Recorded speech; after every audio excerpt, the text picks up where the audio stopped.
Hey guys, so maybe you've just been cheated on and you and your significant other, you're having talks. They're telling you things that you want to hear, but for some reason, something still feels off. I didn't hear you apologize. I apologize. It was wrong. I shouldn't have did it. And I understand why you're mad. It doesn't feel like a genuine apology. Maybe you're the cheater, and if you're like me when I was a cheater, maybe you're thinking, I know exactly what to say to get the outcome that I want. And maybe you're thinking, I don't want to be that person anymore. Am I falling into that same pattern? I'm going to get into that stuff. Give me a like while the intro plays. I told you this was going to be tough, but in place.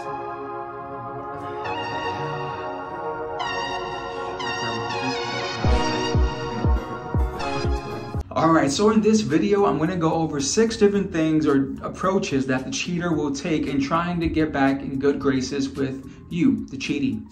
And so here's the thing, a lot of these things, the majority of them is actually something that you want to hear. If after you've heard it, if you're still feeling uneasy, there's most likely a good reason why you feel that way. And it's because these 6 different things by themselves is cap.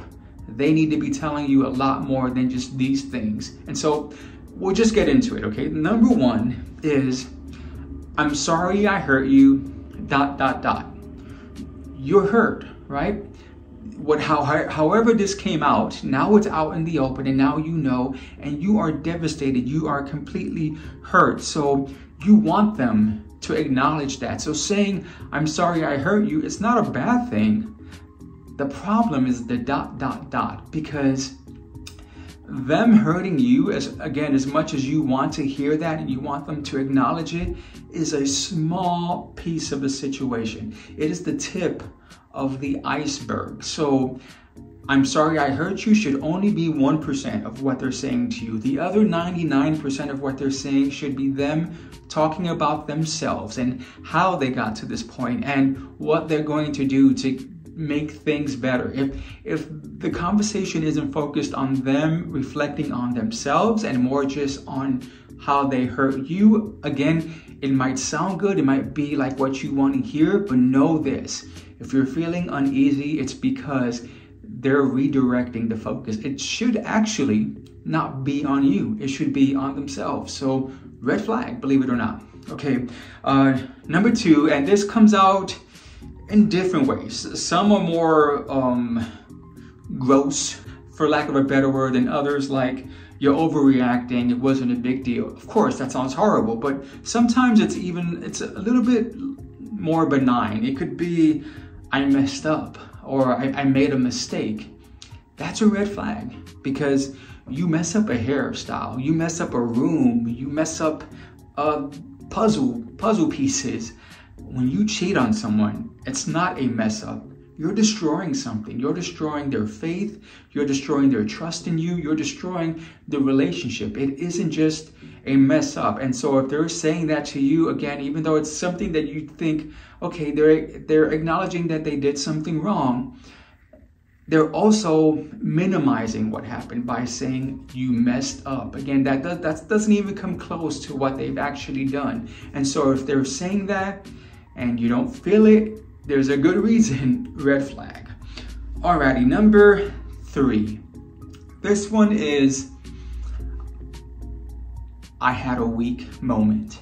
Now, instead of minimizing the situation, they're trying to isolate it and say, you know what, it was just that moment. Like 99.99% of the time, I would never even think about doing this to you, but it was just that 0.01%. It just so happened, and maybe it's I drank too much or whatever excuse, but they still try to isolate it to that one moment. And here's the thing, nobody cheats because of one moment.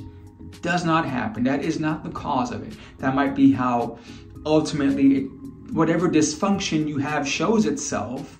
It might show itself in that one moment, but this is due to stuff way before that one moment. And so if they're trying to isolate it, just know this, that's dangerous. They're trying to say that they are fully intact, fully capable adult, and it was just that one moment that kind of took them off for a second, and now they're back, and because of that, it'll never happen again.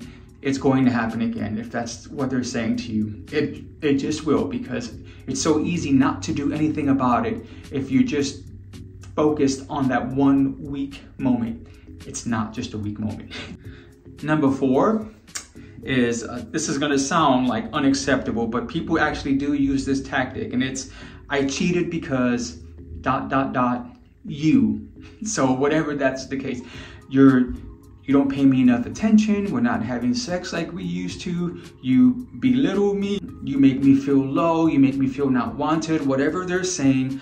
Classic. They're trying to project their flaws onto you, like you did something wrong. And here's the thing, I'll probably get into this more towards the end, but like I said with the number 1, their entire reflection should be about themselves. So regardless of what you did or what you didn't do, them trying to in any way say that you played a part in them cheating on you, now that's different than being happy, wanting to be with you, whether there are issues in the relationship, that's totally different. But them cheating on you has nothing to do with you. No matter how they try to spin that around and say that maybe this is a joint, maybe we both messed, no.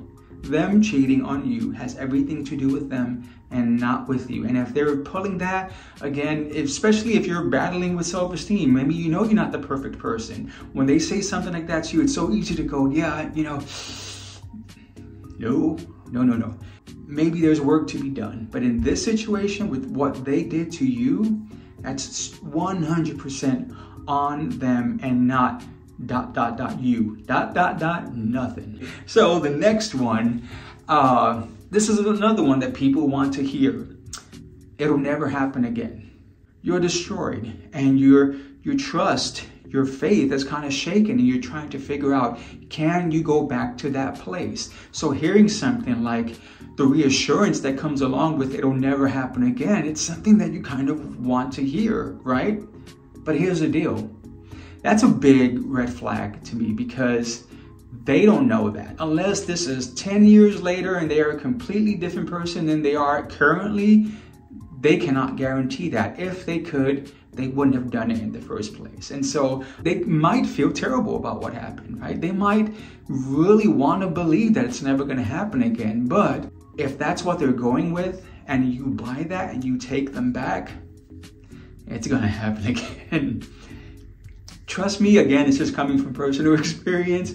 It is going to happen again. That's a red flag. Don't fall for that one. All right. And the last one, and what I think is a deal breaker, at least for me, is that it's what I know. And by that, I mean, I grew up in this environment. My dad was a cheater. I just grew up where like I had a single mom, and all the guys that she was dating, they all cheated on her. Like that's just part of the situation. I'm Hispanic, and culturally, just men are just more, they're brought up to think it's okay, and that, it actually is okay. It's not a big deal. And, I'm still coming home to you. So that's just my culture. That's my lifestyle. That's just what I'm used to. So that's why I did that.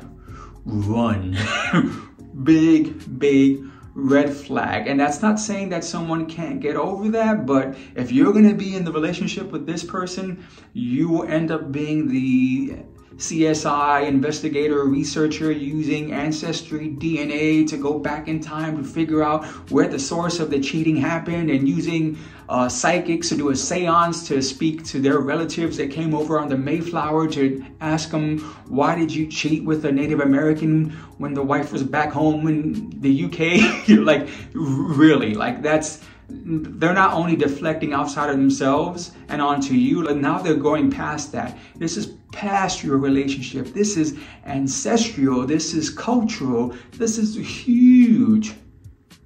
That means they don't even want to consider taking personal accountability for what happened. And again, big red flag, run. So all of these things, they might be things that you want to hear. And it is to a certain extent them trying to come to terms with what they did. How do you move past that? For me, you taking them back is the worst thing that could happen. The moment you take that cheater back, none of that, they have no reason to change any part of that themselves. And again, in the moment, they might feel terrible about what happened. Trust me, again, personal experience, when I cheated, I felt horrible. But because I wasn't thinking about why I cheated, that wasn't fixed. And so time moves on, situations change, whatever led you to cheating the first time, though, that comes back. Those same situations come back to where you're like, oh, I'm finding myself in the same situation. And now you're trying to once again figure out why you're doing this. And once again, you're hurting someone that you loved. So in this conversation that they're having with you, what they need to say is that we need therapy together.